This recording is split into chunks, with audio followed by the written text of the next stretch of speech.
We need to up our game and shit. We need to do comedy butt naked, right? His goodbye. He blew his eye socket off and his eyeball fell out. White women keep kidnapping us. Y'all seen The Blind Side? Aren't you glad we have that disclaimer at the beginning of the episode? It's going to come in handy for this episode. This episode of the Voice Party Podcast is brought to you by Rich City Rides. Ride further, ride together. Get your ride on with Rich City Rides. Ladies and gentlemen, boys and girls all around the world, it's time for everyone's favorite podcast, The Voice Party. To my immediate left, stand-up comedian Corday Snow. To my further left, the master of the boards, the expert of the technological things we have going on over here, Phil Spruder. What's happening, honkies? To my immediate right, we have expert comedian and future director himself, JD Arandia. And right in front of me is our auspicious guest, Andrew Daniel. Linger. Hello. Thank you. How you doing, dude? I feel good. I'm telling you, I'm excited. I am. Take a deep breath. Take a deep breath. Yeah. And don't look at yourself in the screen. As you're staring at him, what the fuck? I'm gonna look straight down the whole time. Make You can look it at us. very You can fun. make him Look at Corday. It's good to look at Corday. It's very. You're very comforting. Thank you so much. I Yes. appreciate that. I mean that, and thank you all for having me on. I'm just like excited to be here, and I've always seen The Voice Party, and I've always seen images of it, like comedians and people that I love. Oh, you've seen images, not episodes. Got it. I listened to a couple. I'm kidding. No, I appreciate It's too many to watch. Too many. It's too many. Right. I'm catching up on Euphoria, Yeah. It's a good show. That's a good show. It's a good show. It just got delayed another year. I know. Indefinitely, maybe. Dang. Really? Indefinitely? Indefinitely. What? I don't know. I didn't read into it, but one of the main actors, Angus Cloud, passed. So that might have been a huge. Oh, that's the guy from the Bay, right? He's from the Bay Area. Yeah. Dude, there was one time I was at a pot shop, and I don't know what people call them these days. That's how old. What is that? A pot shop? It's Smoke a shop? dispensary, Wow. cannabis club. A pot shop. A pot shop. Yeah, it's where I get my plants. Very elegant. No, it's just that you call it pot. It just cracks me up. You sound like an undercover cop. No, definitely. Yo, that I is have like very big undercover cop. very much so. But yo, it is fucking narc out here. Actually, working at pot. Oh my gosh! During the pandemic, I went to one Black Lives Matters rally, right? Mm-hmm. And then it's like it was so passionate. There was like younger high school kids giving these speeches on, everything and the movement. And then they're like, "You just be careful. There's going to be cops. There's going to be undercover cops out here." And my face, I felt it turning red. I was like, "God, why do I feel this way?" It's like there to support. I'm just like, "Oh, there's everyone looking at me." Everyone turns to look at you. I look at it. It's like quiet. I'm like, "Yeah, there we go." You do this for some reason. You do this inside his jacket. That'd be a great sketch to film.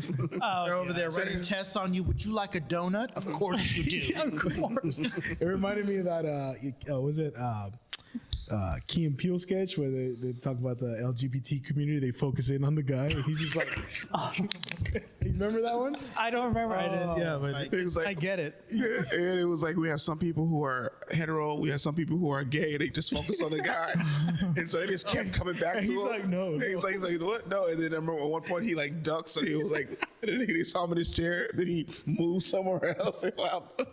Yeah, some of the kids asking you random questions in the crowd, like, "Is your favorite character on The Simpsons Chief Quimp?" Yeah. Trying to figure you out. You're like, where's this coming from? It reminds me, we were doing this like job training thing a few years ago for a new job I had, and then it was like all day in this one classroom, and we were gonna give us lunch, and then when they came in, all right, who's hungry? Everyone looked at me. So I feel you, Yeah, it's similar vibes, man. Yeah. And I was hungry. That's the thing, though. It was all day, man. Right. We've been here since 8:30. It is 2 p.m. Of course I'm hungry. Y'all hungry too. Don't look at me. Hell yeah, man.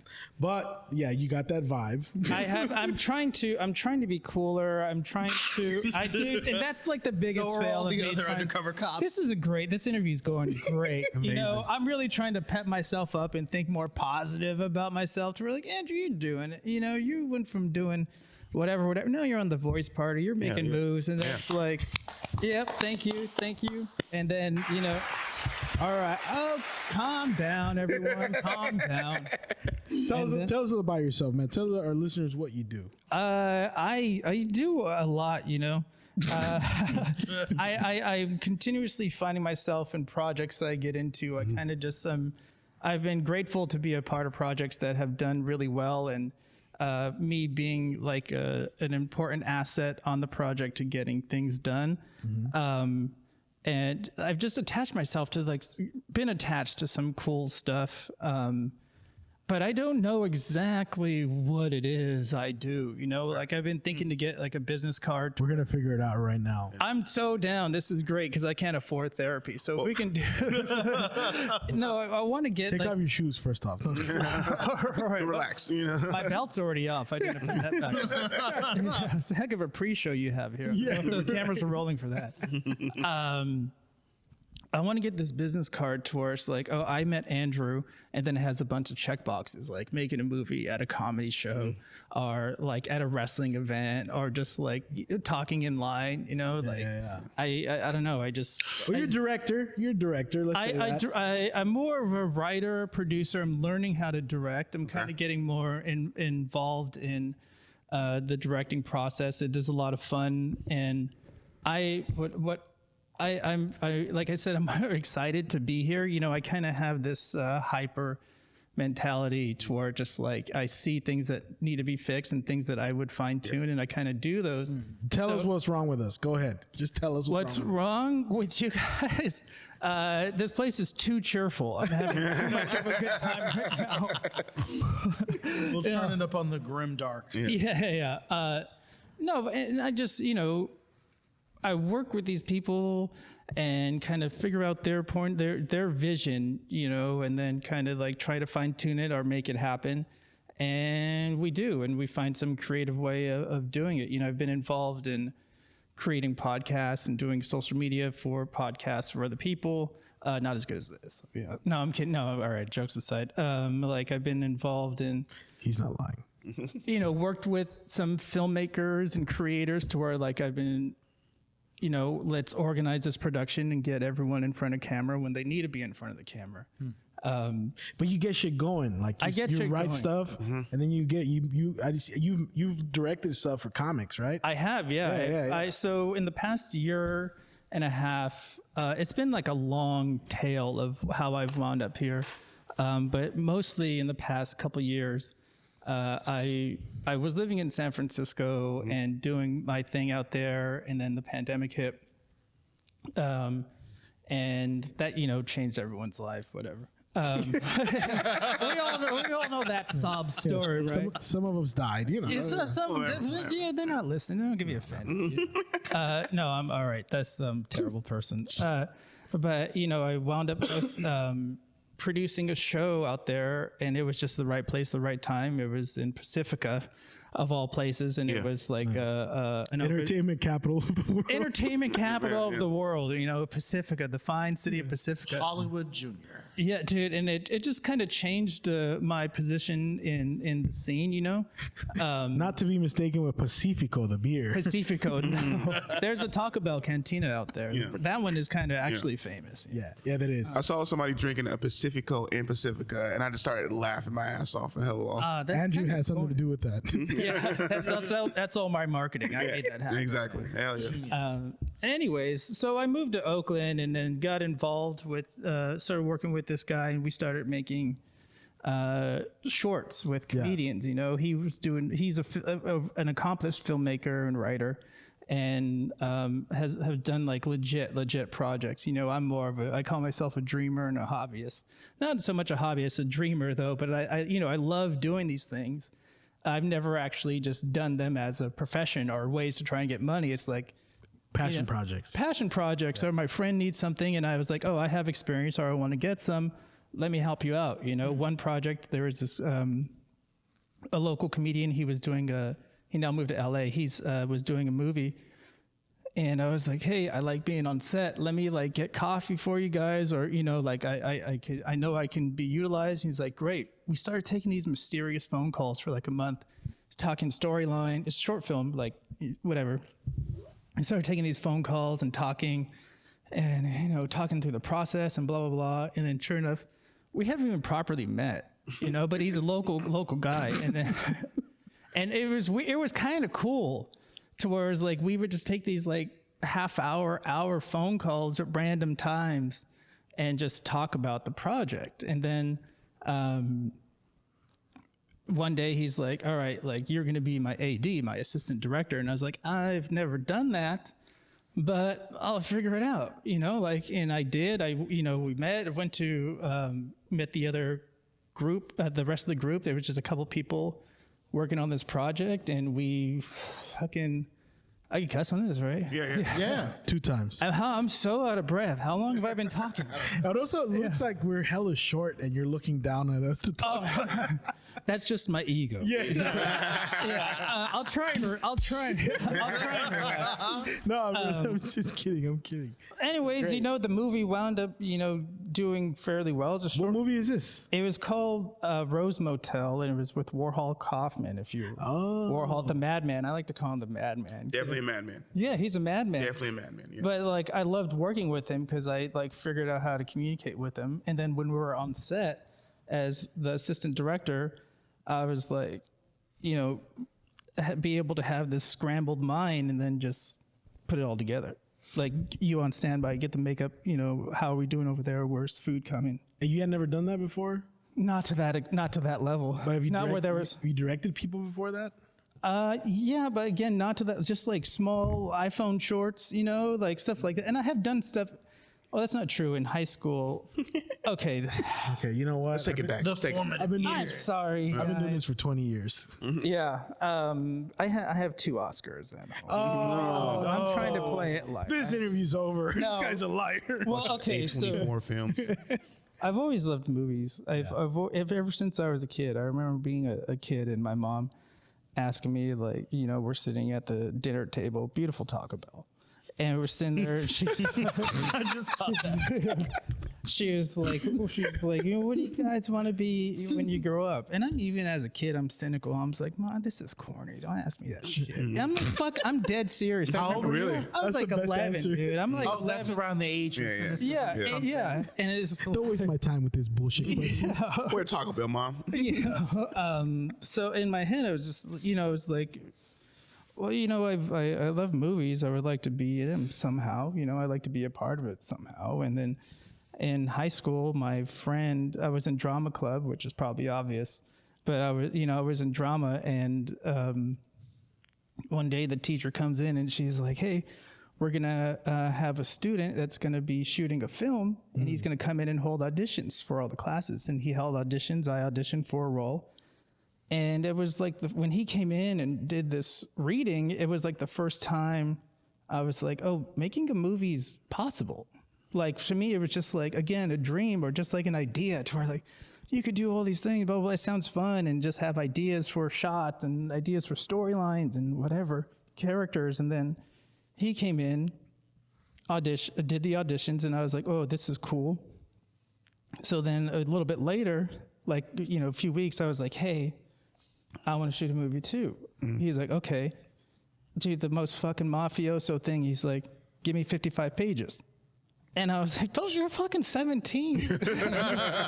No, but we're in high school. He's like, "Give me 55 pages." I don't even know what the fuck that meant, you know. But it was like, I was like, "All right, you know, I'll write 55 pages. I'll write this movie."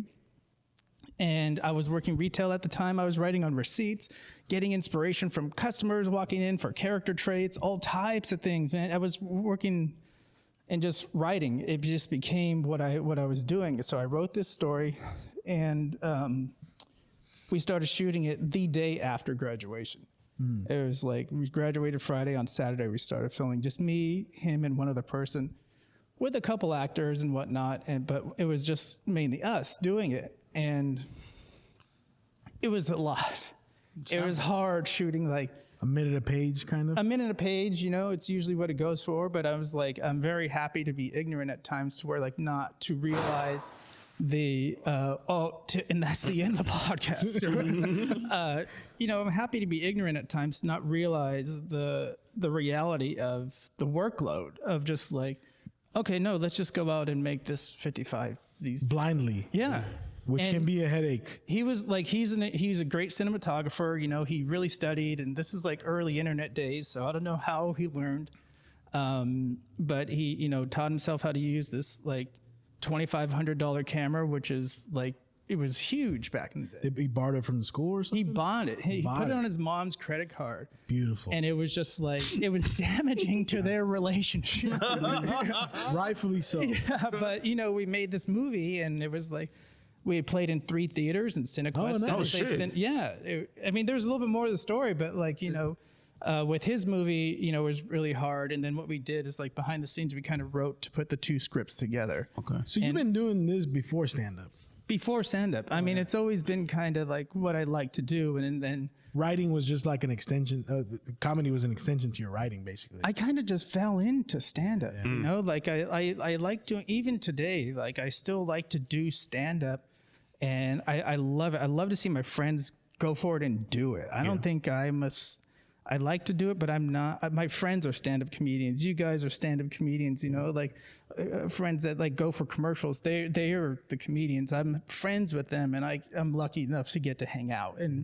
And you know, I produce shows in the Bay and able to host these people that I think are fucking awesome, and hope to like somehow give a push to like a different audience, you know, because it's like You're a talent coach.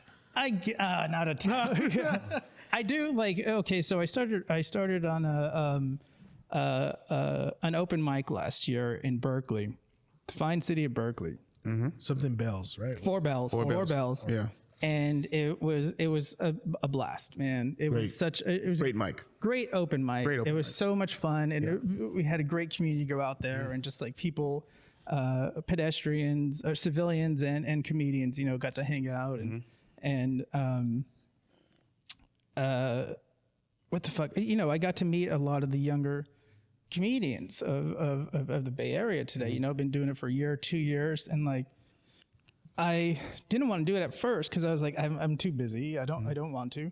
But I'm grateful because I met these people that are just like, wow, the scene's pretty good. You know, after the pandemic, when I moved to the East Bay in Oakland, I kind of just like, I had my friends. I knew the people. I knew everyone. You know, it like, but then I got introduced to this younger, The new class.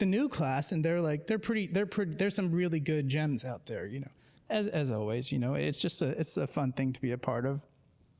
But And you did like a film with them, right? Or some kind of. I did film. So here's the thing. So when I started working with this filmmaker. There you go. Now he's relaxed. Okay, now we can talk. All right. Can I smoke cigars in here with you guys? I started working with this filmmaker, and he was doing marketing for our venue, and he's like, let's do a comedy show. And I was like, I don't want to, I'm drained. And he's like, you know, eventually we had the idea to do it, came around to doing it, and he wanted to do these little like marketing videos with comedians To advertise the shows. to advertise the shows. And I Yeah. was like, that sounds fun to me. Yeah. That sounds like something I You wanna go do. along a lot of different ways with that. Right. Yeah. So it's like, again, we tried to do a couple things that weren't working. And then I was like, you know, I had this idea to do like a Darren Aronofsky type shot from The Wrestler, you know, Yeah, like yeah. the behind the back kind of walking through the venue. And it was like, it worked. We showed the venue and, you know, we played some audio over it or under it and just had like, it was a cool little thing because it was just like, it was a show announcement and it was just different, you know, and it worked. We did a couple of those, a series of those. And then I You was, did one in the park or something, right? And the UC Berkeley. yeah, we did That one. was you? Yeah, that was me. Okay. Yeah. You know, the idea was like to get comedians involved to kind of like, I love stand up. I love live. Showcase their Everything. their acting Yeah, skills. and then it's to try different shit, you Yeah, know, yeah, to yeah. like, I started tapping other comedians and started writing stuff for them to where like, hey, like, I'm going to put you, like, are you cool to do the October show? Like, I'm also, if you say yes, we're also going to do the sketch. You cool to be in the sketch?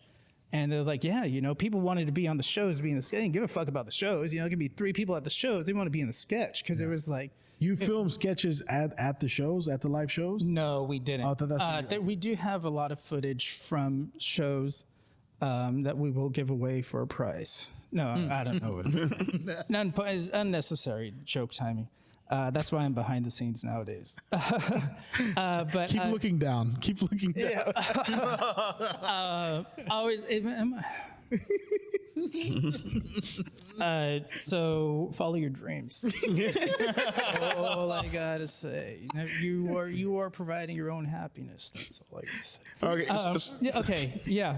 So it's just fun working with other comedians, giving them new chances. Yeah, to be yeah, just yeah. like you want to try acting. Like it's not like crazy serious, but it's a chance to work. You know, the guy I was working with is a real filmmaker. And I learned plenty from. So it's like, you know, we get a chance to play in a different arena, Yeah. try different shit. Or even this, like it's Yeah. crazy to see comics, you know, be good on stage, but then they're like nervous about doing a podcast. Oh, yeah. The fuck, you know? I feel like there's more exposure on a podcast. There's Yeah. something different. It's different about It's it. like we're peeking behind the curtain. At least. It's all improv. Yeah. It's all improv. Yeah. I mean, most of these people are probably just bad at communicating in real life. I think so. I think that's what it is. Yeah. I definitely think there's a difference between rehearsed oratory in front of a large audience For 5 minutes. intimate setting for 45 minutes with like 3 or 4 people asking you questions. Right. Joaquin, do you do stand up as well? or- I do not. Okay.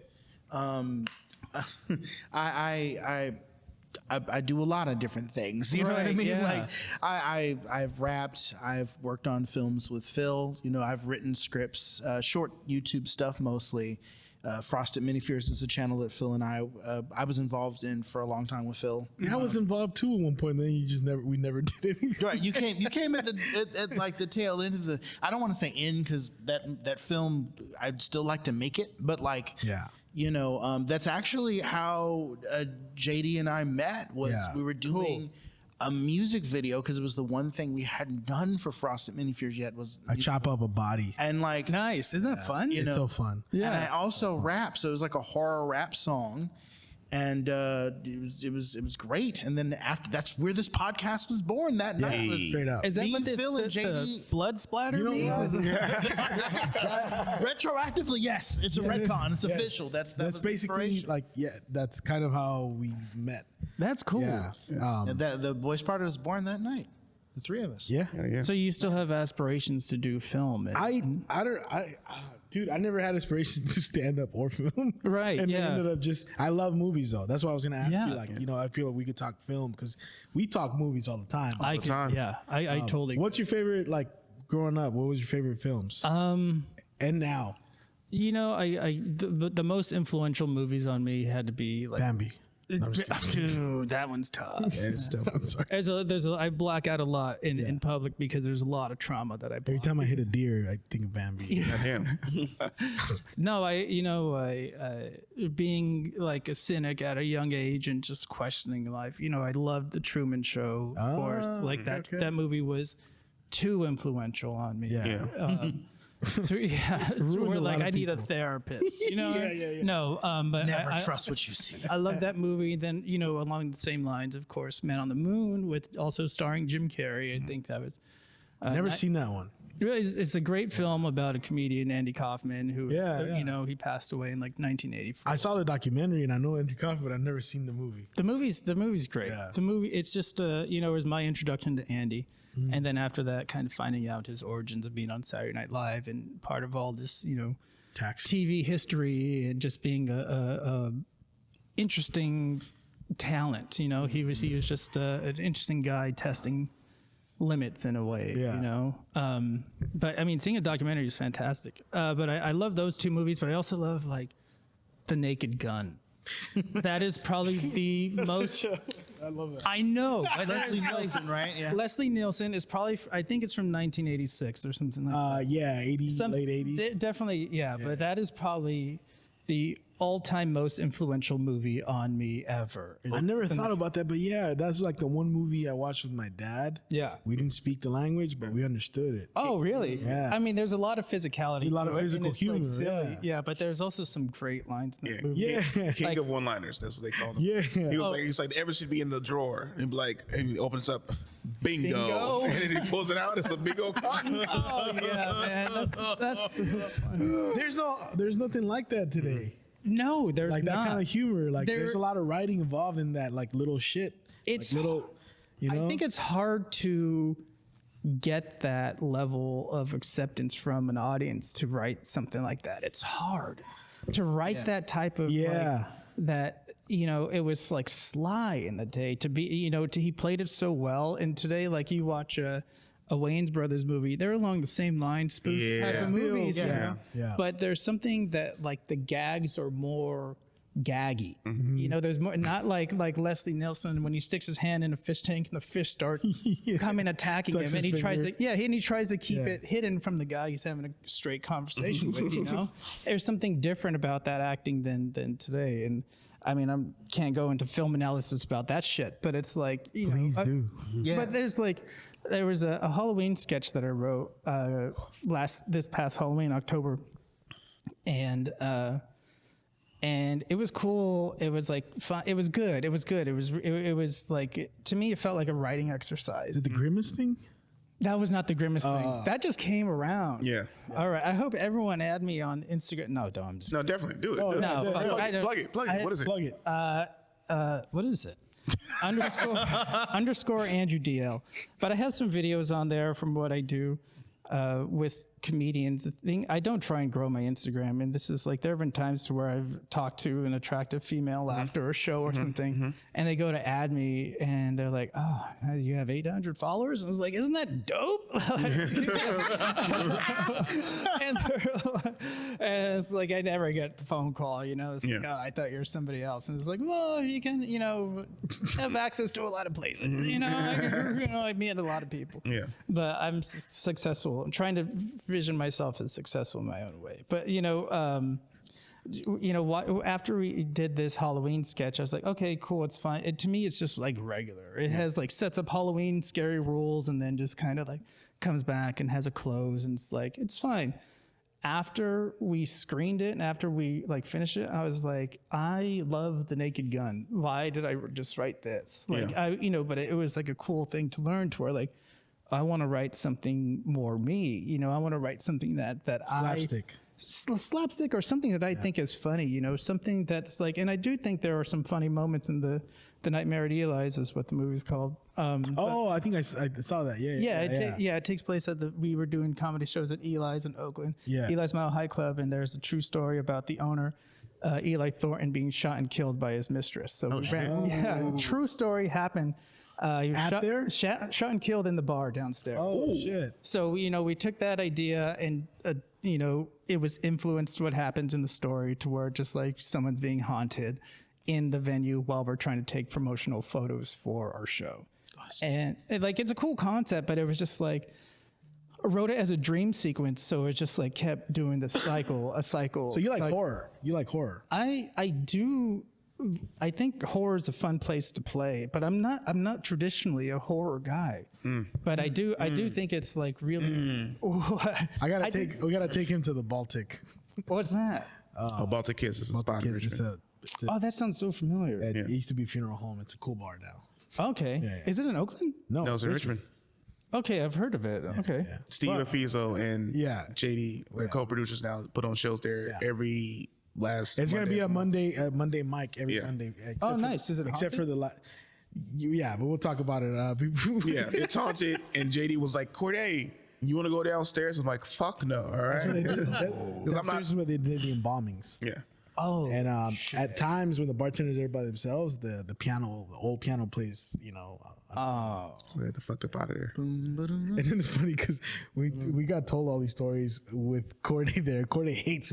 Do not bring anything horror. Yeah. Any supernatural. I mean, horror, like slasher films, I'm definitely down with, but like horrors, like supernatural spirits, and all that kind of like no. Like, I'm sticking around. Machine chainsaws ripping someone apart. That's fine. Fine. But The a gore. table, The gore. a table The gore. moving on its own. Oh, nah, that's real. That's real. Yeah. No, that's real. That could happen. That's, I don't know. It's fascinating. I didn't think I believed in ghosts until I went to this hotel that they said was haunted. Yeah. And I walked into the restroom. I was like, I'm not afraid of ghosts. You know, I don't know if I believe in them. I walked into this restroom, and I swear to you, there were heavy wooden doors on the stall that were like 9 feet tall. Old school hotel. This guy walks out of a stall with a monocle and a top hat, and I was like, I don't know if this guy's real or not. There's no costume party nearby. Yeah, dude, I was like, this guy could be this could be Monocle Man in the bathroom. What was there for the This steampunk was convention? It was at the Hotel Roosevelt in Los Angeles. Oh. And I was like, okay, I do believe in ghosts. Yeah. Like, I am kind of scared of ghosts. You know, I don't know how I'd interact with one, but Was he an actual person or no? I don't fucking know. Dude. I locked myself in the stall, man. I'd have been all like, I like your cosplay. Where'd you get it? Yeah. And then if they're like, what do you mean cosplay? I'm late for Queen Victoria's. Oh, shit. I think it'd be cool if me and a ghost. I don't know, but I don't know what I would do with if they're friendly. You know. Yeah. That's a great idea. I should write that movie. Friendly ghost. See, I'm fucking coming up with ideas all the time. Yeah. What now? Wait, so the Eli's thing yeah. but you did another one in San Jose, same thing, right? Horror, right? Okay, I did it with. I'm from San Jose, so I did one with San San Jose Jose Comics. Comics. So Yeah, that yeah. was kind of like on this venture of doing these like shorts with comedians. It was. Well, that's why I think of you as a horror guy. Oh well, it kind of came that way. Because you started that one, then the Eli one, and then the Grimace thing was horror too. The Grimace thing was horror. So okay, let me touch on the Grimace thing real Please do. quick. It is probably the one thing that I guess I'm most known for. Yep. Amongst my 800 followers. Yep. But it's like my friends. My friends send me. It's like 11:30 at night. They send me a bunch of TikToks. I'm an old man, right? I've been an old man for half my life. Yeah. And so I was like, I'm not gonna open these fucking TikToks. I was like, Andrew, no, come on, just go check them out. I open them up, and there are all these like Grimace videos. So last year, McDonald's did this thing to where it was Grimace's birthday, the purple guy. Yeah. It was his birthday, and they had these birthday milkshakes that were like a mysterious flavor. So on TikTok, there was this trend where like someone would try it. They're like, oh, it's not so bad. And then it would just like turn in a second to where it's fucking chaos ensues. Yeah. Someone was like hit by a car, covered in did I get blood, here? zombie attacks. Shit like that. So I watched these few and I was like, this is fucking awesome. I called him and I was like, what are we doing? Yeah. I was like, what's the fucking plan? Who's an old man now? Yeah, dude. And they were like so excited, like, oh, I do. Yeah. So happy you're a part of it, you know? And it's like, they work at Cobb's, the Cobb's Comedy They work Club. at Cobb's, you know? yep, Yeah, yep. they're the box office babes. Yeah. I'm very grateful for them in my life. They keep me young. So if anyone's listening to this at home, they'd be like, "Is Andrew like 97?" Yeah, because someone hand me my hot water. We do this Grimace sketch, and it had a bunch of plans where like the whole audience turns crazy, and it's like, how we can't have 97 extras in this fucking TikTok, and then we can't. What's our budget on this? We can't get 97 milkshakes. Yeah. So we did this thing to where it's like, okay, we're at a comedy club. And the audience is going to turn. We know that towards like, okay, why don't we do it like a stand-up reel? Yeah. We replicate a stand-up reel. Yeah. So we just shot it with a few of us, like me doing stand-up, like, oh, I'm a comedian. Like, try these Grimace shakes. Yeah. It's awesome. Yeah. And so they try them, and then they're okay. And then it fucking chaos ensues, it's just like everyone turns, they're screaming or running through. So back to this like ghost shit. Guantanamo Bay style shit. Yeah, man. If you go downstairs, there's an entire downstairs, so entire level of Cobb's, there's the kitchen back. It's like a huge place. Crazy shit. Downstairs, the same size. Yeah. There's No way. Yeah, it's like scary as It's fuck. scary as fuck. It's scary as fuck. And for cops? Yeah. Yeah, man. So it was like we found a couple locations downstairs and just like came up with it on the fly. Like, what are we gonna do? We need this person to throw up. We need this person to scream. We're gonna drag this person through a puddle of Grimace. Yeah. And it was like it was so much fun. And then like after we just huddled around my laptop and fucking edited the thing for like it took like probably 6 hours to execute, to shoot and edit and execute, and then it was just like the most fun I had last year. Some of the most fun because I love that. That's how I like, saw the first thing I ever saw of yours. Yeah. yeah, dude, I was on. Oh yeah, because I did the Branham Lounge Branham with Lounge. you guys. Yeah. I did the Branham Lounge, which is where I met you. We didn't start a podcast, but but you know, I've known Corday. You know, I think you messaged me to offer your services. I did because that's how I find. That's how we get a part of projects. You know. I'll be honest. Okay, I'm a very social guy, Yeah.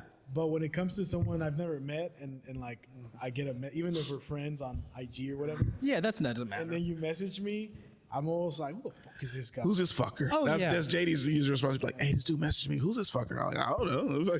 No, I That's like my, I don't know. It's my shit. It's what you call me. No, I get it. I have like, I'm always working. It's frustrating that I'm thinking of 3 projects in my head while we're doing this. Like, I just want to sleep. You know?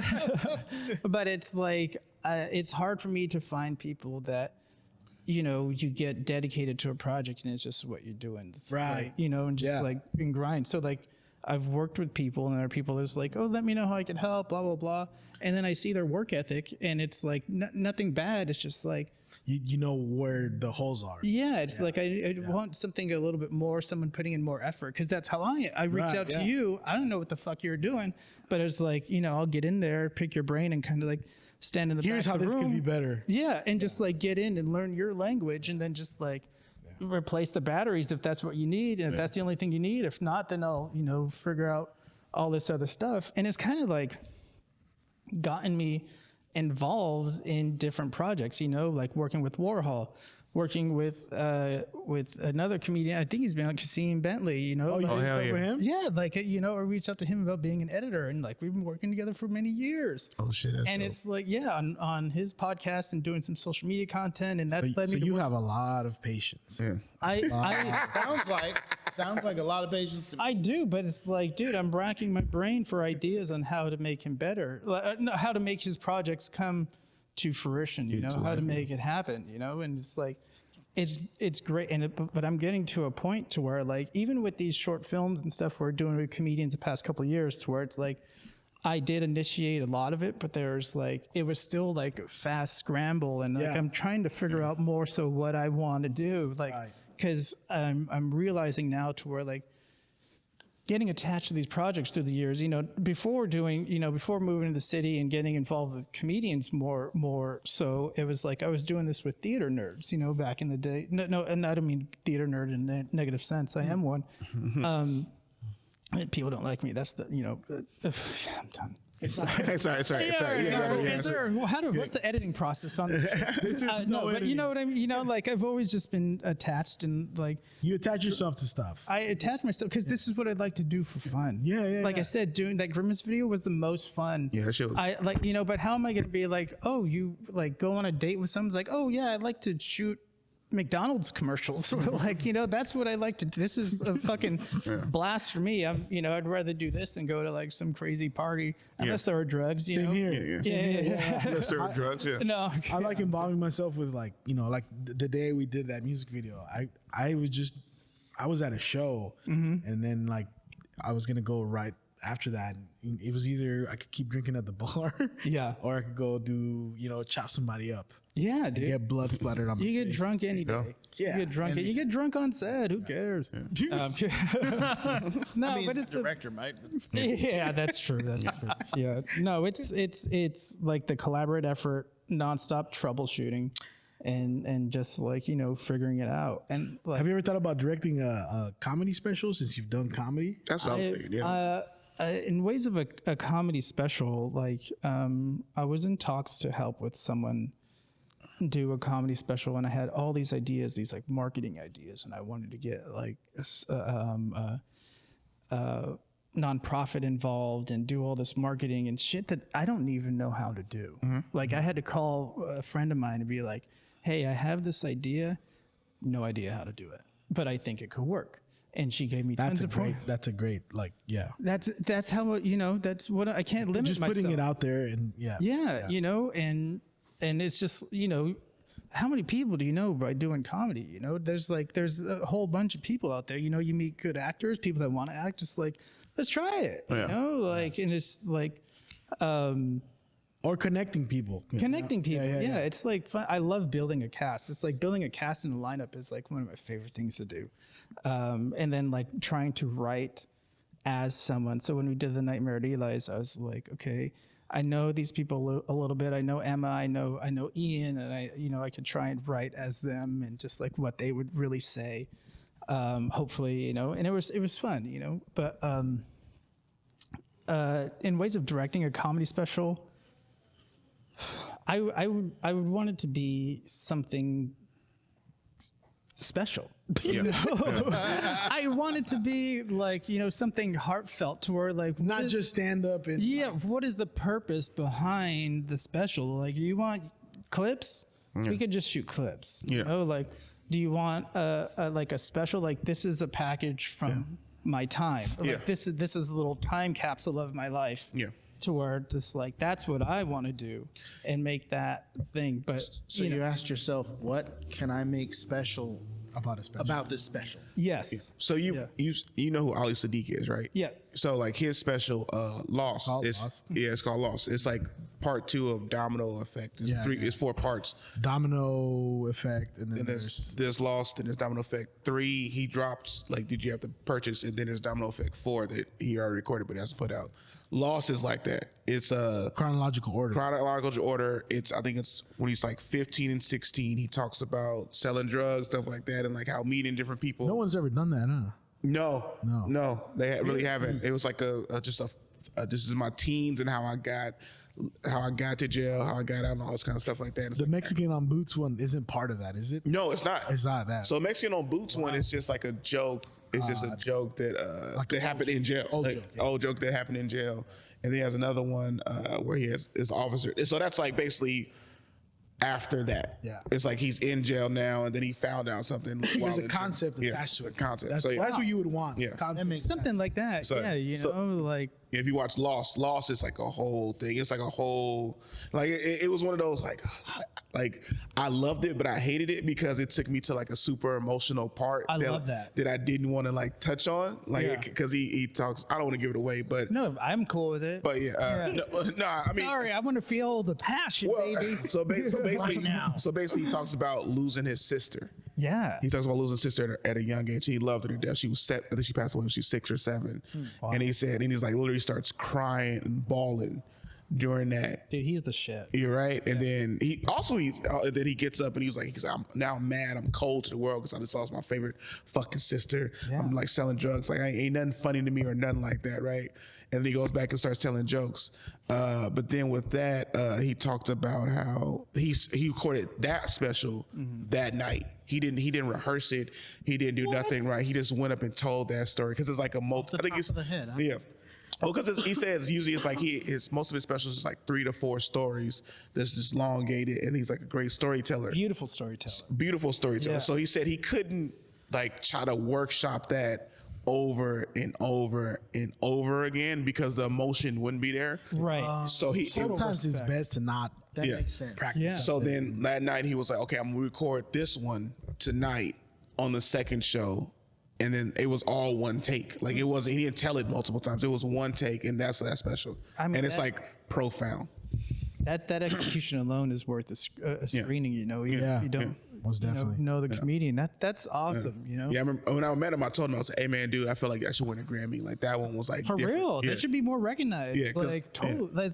That's I mean, that's what I like. You know, like I do love humor and I do love trying things and being funny people. Man, I love being funny people. I love artists because you get to express ways that people don't get expressed. You know, are you learning how to do that? Yeah. And regular things that are like very trivial that people don't really, Yeah, anything, man. It's just like, I know people that have, I mean, I don't want to name names, but like, you know, people that have been in terrible relationships, people that have been in great relationships, you know, it's like you can talk about it and make humor out of it and make it relatable. It's not like you're, you know, you could be downplaying it, but it's also you're just like, you got to get over that and face reality. You know? You as a being an artist in the front, you don't, you know, you could either suppress those or you could just share them and just like let other people know they're not alone. But also you get through so much shit. There's times when I like, you know, I don't call myself a stand-up, but not right now. Like, you know, but like there are times when I'll get back on stage and I'll do a show. It's like, oh man, I needed that. Yeah. Fuck, that feels good. Like therapy to just let it all off your shoulders. Yeah, and then you get a laugh, and it's just like, oh god. Not to Sounds sound like depressing or anything, but sometimes the show is a highlight of the day, and it's like, fuck, my day sucked that bad. Oh yeah. Yeah. You're doing cool things though. Like this show is respected, man. Like I'm so happy to be on it. I'm showing off to all my friends. There you go. There you I'm go. on the voice part. Hell yeah. All 800. Yeah, you know, yeah, that's Those are a lot of good friends. That's a lot of family members, though. yeah, a lot of good friends. Yeah, half of them are family, and other ones are failed podcasts. We're not going to take questions from our callers for Andrew. Speaking of failed podcasts, so did you do Kasim's Bentley's podcast? I did it one time. One time. I was on. Shots fired. I was on the. You know, I almost called him. I almost was like, should I mention white slavery on the show? Should I- You helped? Well, I was the editor for White Slave. okay, I that's think why. he That's just what I was didn't asking. want to continue doing it, right? Is that what it was? The show was doing really well. It was doing really well. They were Yeah. doing really well. They got recognized by the SF Gate. And Yep. they were in talks to, you know, do some pilots for some networks. Yep. You know, Yeah, it was, yeah. Yeah, and it was like super big. Yeah, it was doing fucking great, and it was just a time to where it was. Him and the co-host Murad Shaki. Fuck, I don't like talking names. Whatever, it's not a big deal. It's a you know, it just like there were some legit creative differences. You know, there's like a different reality that checks in when people knock on your door and like, this is dope. You know, it's kind of you know, That'll happen with any group. yeah, you know, it's like you're playing in your own dream world and in your sandbox, and then someone's like, oh, you know, you want to make this a bigger playground, like, you know, We were just fucking around. Yeah, you know, and it's like We have one of those. His name was Gaspar. Gaspar. You know, just went different ways, but Which is fine, you know. that's like- yeah. Fine. I mean, we're all still cool, and there are rumblings of potentially returning to. They should. I mean, they had Roy Wood Jr. on there. Roy Woods. 2-part. Amy Miller on there. Yeah. I don't know if they had Hassan Minaj on there, but I know I think they did. they did. I don't know if I don't think Hassan was on there. Yeah, because I remember because Murad got good with Kasim, he got to open for Hassan Minaj. Stuff like that. So it was like dope. So it was like all these different connections. Then I remember they was talking about Amy Miller, and I didn't really know who she was. And then I went to see her, and I was like, oh, she's funny as shit. And then She is so funny. Yeah. Like I saw her at the Alameda Comedy Club, and there was a Comedy Store guy that was opening for her. oh, really? Yeah, it's Luke Schwartz. He's so fun. He's just know who that a is. chill ass dude. Yeah. I think he recently got his name on the wall like last year. Yeah. So he was opening for Amy Miller, and you know, we're inside, and Amy's there just talking. And she walks out of the room, you know, she makes everyone laugh and walks out of the room, and he looks at me, he's like, fuck, I hate her. And I was like, why? It's like, 'cause she's just so funny. But it's just like, she's just a fucking good person to be around. Yeah, yeah. You know, she's awesome. Yeah, it was dope. Was this recent? Was it like It was like last year or something like that? No, this is probably 3 years ago. Oh, okay. Yeah. Because I remember she was there like a year ago, and I was supposed to host it, but I ended up didn't. I took another show instead. And, And then it was cool because Jay Rich featured, and he was like, she sold this motherfucker out. And I was like, shit. Oh, I thought Yeah. And Alameda Comedy Dude, Club. you just got back from the Comedy Store. Yeah. Fucking opening for Donnell Rawlings. Yeah. So, What the hell? Yeah. Oh my not? Yeah, man. We just did a whole episode about it. Yeah. Oh yeah? I listened. I remember. Yeah, exactly. Yeah, and I exactly. watched it. It dropped last week. It dropped last week. Yeah. Oh, congrats on that, man. Appreciate it, man. That's awesome. It was dope as hell. It was so fantastic. Have you ever performed at the Comedy Store in any No. way? Like, No. Have you ever been there? So I never performed at the La Jolla one. That was my first time there. First time in San Diego, La Jolla. So it was all first. It was all first things. It was dope as shit. I got a Comedy Store hoodie. Yeah. So I'm gonna start rocking that a lot you more. earned that. Yeah. Definitely. I was like, can I get a hoodie? And it was like, oh yeah, what size? And I was like, That's cool. Yeah. That's so cool. So you did acting. You've done directing and all that shit at this point. Yes. Stand up. starting open mics. Started open mic, started What's good been shows. the thing? Like I'll give you an example. Like for me, I always wanted to do a late night Talk show? talk show host. That sounds like so much fun. And we did it like 2 years ago, episode of this, but as a talk show style. Oh yeah? We've done it twice. No, the first one was actual talk show though. The second one was like a podcast in front of people. Yeah. That's First live one was- podcast. The first Yeah. one was more, and that was like cool. Like I mean, even though it's like smaller level, but was there a version of that for you for any of the things that you're involved with? I love the talk show idea. I always like my ideas are how do you make something. What I'm trying to work on now is like how do you make something digestible for today's audience to where like, you know, in 5 minutes show. yeah, 5 minute show, doing it short, small, almost like fucking gas station TV, you know, something short and small. Yeah, Like, you know, that's what a talk show is gonna be. But something that I truly love doing is, again, when I would do stand up, I would do it like a couple times a year, a few times a year. And, you know, or just when I was younger, before I got more attuned to what stand up was and the scene, I would just go do like a set. Like I have something to say, I could write 12 minutes and I would do a set at like a bar or Rooster Teeth in Sunnyvale, you know, do one of their Wednesday shows or whatever. And it's how I met plenty of people. And there was one show I did to where, you know, I did like 9 minutes or something, and someone approached me after the show. She's like, "Are you really funny? Like, I'm directing this show, or I'm directing a live show. We're holding auditions on Saturday. Like, why don't you come audition for us?" And I was like, "What the fuck?" Like one of those moments, like the movie in high school, to where it's like I didn't know this was like a thing I could actually do, you know. And so I went to the audition at the theater. And I got it. Like, I got it. And I had so much fun, you know, auditioning. And it was like a small theater troupe that started doing quarterly shows, live shows, like writing sketches.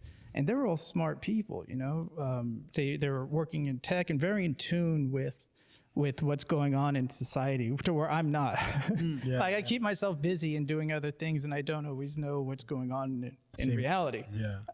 So it was like the director put a lot of trust in me to like take on these different roles that were like more of the acting roles rather than like I'm a silly guy slipping on a banana. You know, it was like the Dramatic acting. The more dramatic acting, the most fun role for that first show was like it was like a blues. Someone wrote a Blues Clues. Ethan wrote sorry, Ethan, I forget your last name, but it was it's Ethan Hawke. Oh yeah. Yeah, no, he wrote this. Don't want to name drop, but you know, I auditioned, got the part over Denzel. No, but it was like a Blues Clues type show to where like, but the dog found out that he had cancer. Oh Right. shit. So I got to play the dog. Oh. And like, there were like the director would talk to me in private, like hold me after practice and just like, this is where we make the show art. This is where it's like we're a comedy show doing carrying the sketches, whole story. but it's like how do we make this funny, but also like really make it punch to the audience, like that Ali Sadiq shit. Yeah. Like I love it. You know, it's probably hilarious, but it's also like Dark. Damn, you know, like what do you do when you tell kids you're dying? Yeah. You know, and just like, oh, did I waste my life like on a fucking kids TV show? You know, it was like we got into it and like Man, that's Dude, it was for a small theater. We had shows of like 30 people, 40, 50 people. I don't even know how many people. It was just a small theater with a stage. We go back, flip over our shirts, and put on a bow tie, and we're a different character. You know? It sounds like fun. It was a blast, and it was like my first chance to be like someone trusting me to be a character, and just like Not just a backup. yeah, not just a backup thing. And it was like I'm very grateful to, again, not think of the level of it to where just like, you know, I was just like, yeah, I can do that, and my brain will click, and I was just like able to act like these different characters and have so much fun doing it, you know. And I like the rehearsal process because it's like once you learn the lines, you could start playing in a different place, you know. You start becoming the character, you work with the other people in the scene to where just like, try it this way, or you say this little line one time, you know, or just like something happens, and it was I loved that theater aspect, and I still love theater. You got trusted with like the idea of getting trusted with that role. Yes. Yeah. I mean, there were several, like, you know, it was like, it was one of those things I didn't know was possible, but I stayed with the troupe for like a year and a half, 2 years. We did quarterly shows, and it was like, it really introduced me into like a new world of performance. And then like I got introduced to more stand-up because people found out like, you know, oh, I had done stand-up before.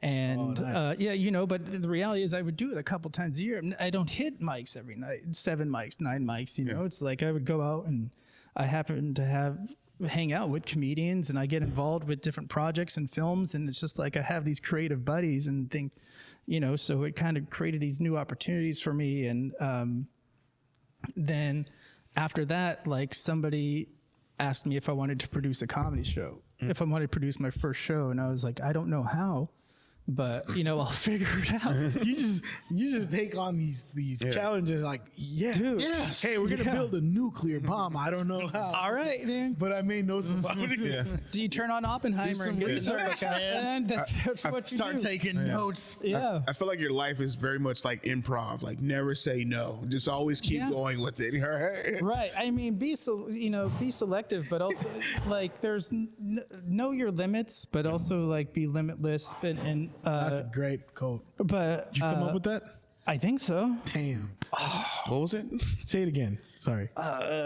You said know your limits. Know your limits, but be limitless. You know, like you can do things. You can. This guy's inspiring. Right, Dude. right. Thank you. Hell yeah. So much so that he's inspiring people to host his own open mic while he's hanging out there, right? Oh, I know, yeah. At the Four Bells. That's why did you do that? So he's running an open mic at Four Bells. RIP, it's no longer going, but he's Because always he's a control freak. I guess. Dude, it's very hard to let go of my babies. I won't Okay. tell you that. No. Okay. So,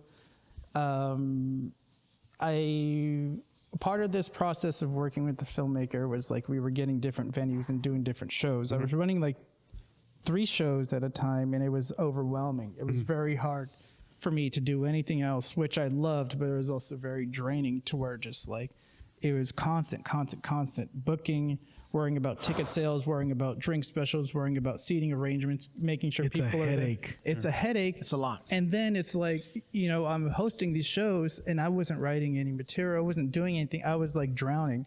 And I saw myself swirling. I saw myself to where just like, I'm getting dizzy, I'm sweating, and I'm kind of ghosting through a lot. And I was like, how long is this sustainable?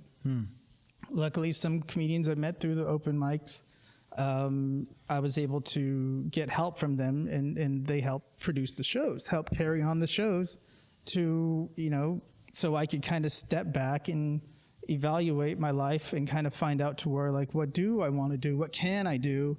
And, you know, what is it I want to put effort towards, you know, because I have been falling into these projects and doing them well and learning along, you know, with the creators to get them done. But it's like, okay, like it's time to be less of a shotgun blast, to be less of just like 100 things, like, and it's hard to get out of that a work set for me because it's just been so long of doing that, of just taking on a bunch of things, and I'm just like, hang up this phone and pick up another one, to where it's like I'm working on another project, or just like taking a phone call while I'm editing a video for the next thing, and just like is nonstop. And so it's like, I don't make money.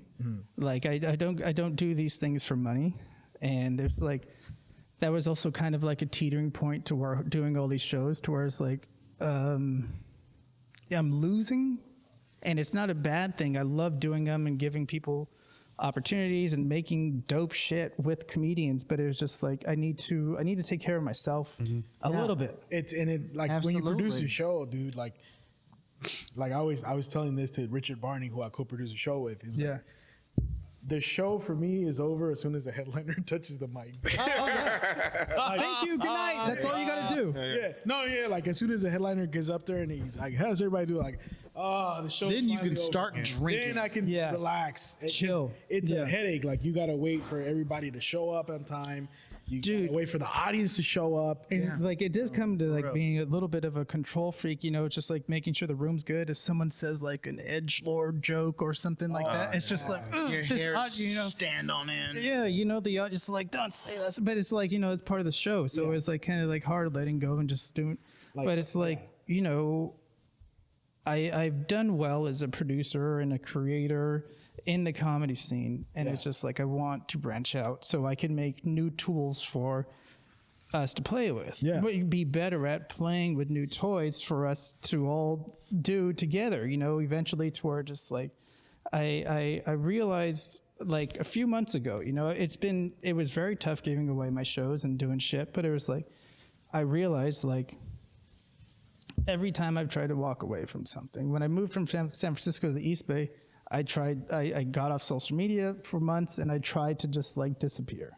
And sure enough, comedy found me, entertainment found me, and it's like, you only move a few months away. I know, but like, dude, still there. I barely told my roommates at the time. Wow. It was a controversial move. We could do a second part of this. Okay. But it was like, it was just like, I just kind of disappeared.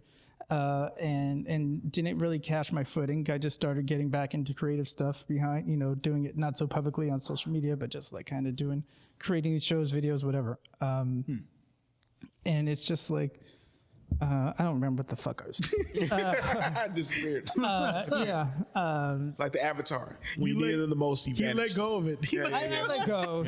Yeah. Hey, man. Released. We're almost out of time. I just want to tell you, thank you for coming out. You're a lot of fun to talk to. Definitely. Likewise. Thank you. Thank you very much for having me. This is like, I hope I was funny. I don't know. You were good. Very good and very insightful. I love how nervous you are. Yeah. That's it's just a lot of looking down. I'm not going to look you guys in the eyes at all. Your nervousness. Real quick, I'm like, you looked up to change the topic, and then you will look right back down immediately. That's how we're going to pass this whole entire thing. Who are we talking to right now? Exactly. Is this Andrew or This is Andrew? This is scared. Well, see, this is scared little Andrew. We've got monitors on the floor that our viewers can't see. Yeah, that'd be exactly. great. Yeah, Looking at the camera. Before we go, though, tell our people where they can follow you, watch your content, and we'd love to have you back. I would love to be back. I really appreciate doing this stuff and being able to be open and talk about my feelings with people in public, because it's like I overshare. I realize there are times when I'll leave conversation and be like, dude, was I oversharing? we're talking about favorite pizza toppings, and I'm over here talking about like, my fucking dad raised me. It's like, but I appreciate it, and like, this was a cool opportunity for me to like kind of get some things out there and kind of keep myself accountable for what I'm trying to pursue and trying to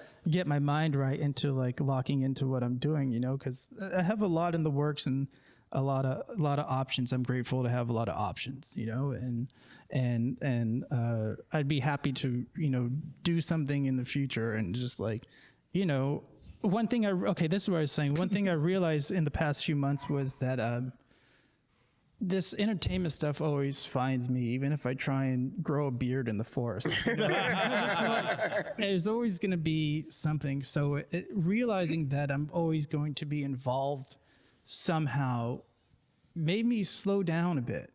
It made me realize to where like, take your time and kind of get better at what you want to get better at. I don't fucking know what I want to get better at entirely. You know, I love doing everything, but I can't become everything, you know? So it's like realizing that, kind of taking a step back, evaluating my thoughts, getting better mentally and physically, finally trying to take care of myself in multiple ways. It was like, you know, you got to do that sometimes to find out what it is you really enjoy, you know? Yeah. And I'm happy to be here doing this and being able to put that out there for myself and the listeners and appreciative of the team behind the scenes. And you could follow me. I try to make my stories not as depressing as I am in real life. But I'm on Instagram at _Andrew DL. Andrew DeLeon is my name, so _Andrew DL. I don't really do much other social media other than Instagram, but I don't know if I will. Yeah. But you know, I think to do it for like other projects, for like the things I'm working on, to try and be a little bit more professional in that realm. Yeah, thanks. Anything else? No, man. Yeah, I think you said it all, man. Yeah, thank you for coming out, Andrew. for coming and Yeah, I appreciate Thank you, and thank you, Grimace. Thank you, Thank you, Grimace. Dude, the Grimace shake is like my claim to fame. It was like, it was so much fun to make. Yeah. And it was like, dude, there was one the next morning when we posted it, and there was like one moment to where I looked at the views and it was at like 700. Yeah. And then I shit you not, I looked at it 2 minutes later and it was at like 1,500. And I was like, then I looked later and it was at like 27. Yeah. And I was like, I text one of the box office babes. I was like, what's happening? Yeah. I was like, is it happening right now? That shit blew up. Yeah. Yeah. So I sent her a screenshot that I'm looking for a car store. Yeah. I like Googled car store because I was like, if we're going viral, I'm buying a car. Yeah. Yeah. That's how it works. Yeah, but I heard we peaked. It was a blast. Yeah. And yeah, I'm happy you guys liked it. And it was great. Yeah. Yeah, I wanted to get a Grimace shake because of that, and then I was just like, "That's so many Grimace shakes wasted. Like, what the fuck, Dude, they must have made so much money. That campaign cost them nothing. Yo, and I got mad because I went the day after it stopped. They said, "Oh, we just stopped yesterday." I was like, Never got to try it either. I was like, "Bitch, it is right there on your menu." I was like, if it's on your menu, you have to sell it. You have to sell it. You know, and sometimes, you know, they just run out of the ingredients super early if they oversell and they just don't have I mean, time people. to take marketing out. I was embarrassed. I walked into the McDonald's and I was like, "Can I have 8 Grimace shakes?" And she's like, No, "8?" Andrew. Yeah, I was like, 8, because I was like, you know, Well, these sure. employees have to know what's going on. Yeah, You know, yeah. everyone's ordering the fucking Grimace shake, and it's like, We gotta make a skit together. Yeah, I'd be down. That's gonna be like before you come back. yeah. I'd be to like Yeah. make it for the comeback. I would like to. I want it like.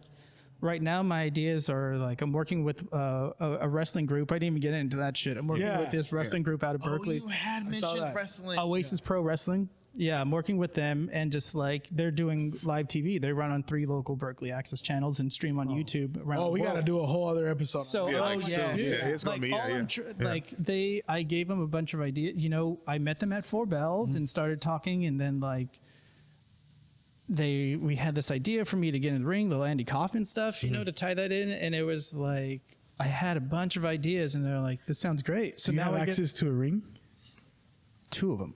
Oh, we got it. We got rings. Hey, we got to work. Yeah, we gotta gotta work. this. Yeah. We got another guest coming. Yeah. Thank you We so gotta much hold for it having down. me. No But we problem. gotta. You have access to a ring. Yeah. I yes. Oh, we gotta make something happen. Dude, they, Absolutely. and you guys are local, man. We're just in Berkeley. They want to do a bunch of comedy stuff, but I'm just like, I need to slow down and make sure my choices are doing the right things for myself. So it's like we have a bunch of ideas, but like, where do I put my foot forward? I don't think it's going to be in front of the scenes. I think I'm more behind the scenes right now because I just don't feel that to be up front. But like, you know, whatever. Andrew, you've been Let's awesome do it. to have. Thank you man. so much. I'm tired of being on this show. No, That's why you're coming back for a part 2.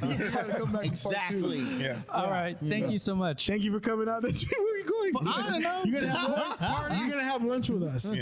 That's been the voice party. And we're out. Off to the restroom.